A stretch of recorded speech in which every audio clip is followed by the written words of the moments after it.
We want to start bottom right side of your screen. That's our reporter Elizabeth Mitchell from our sister station in Reno, keeping us updated on the breaking news on the Davis fire there, up there between Reno and Carson City as containment's getting better. Fire's about 5,800 acres right now, 37% contained. It's up 7%. All the perimeters that were put up yesterday have held, so we turn it over to Elizabeth this morning, joining us live with the latest. As we're seeing all that activity behind you there, Elizabeth, how are firefighters feeling this morning?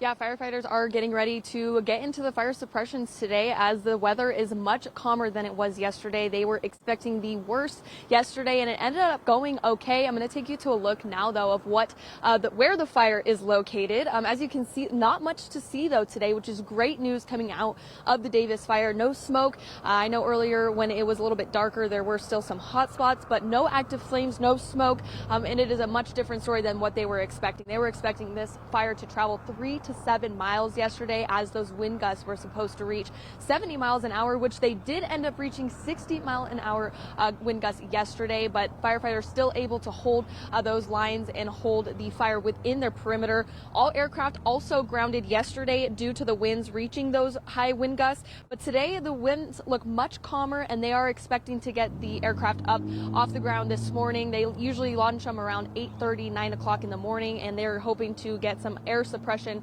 on this fire as well. It is 37% contained, but again, that could change a lot in the next couple of hours as they do get that aircraft up.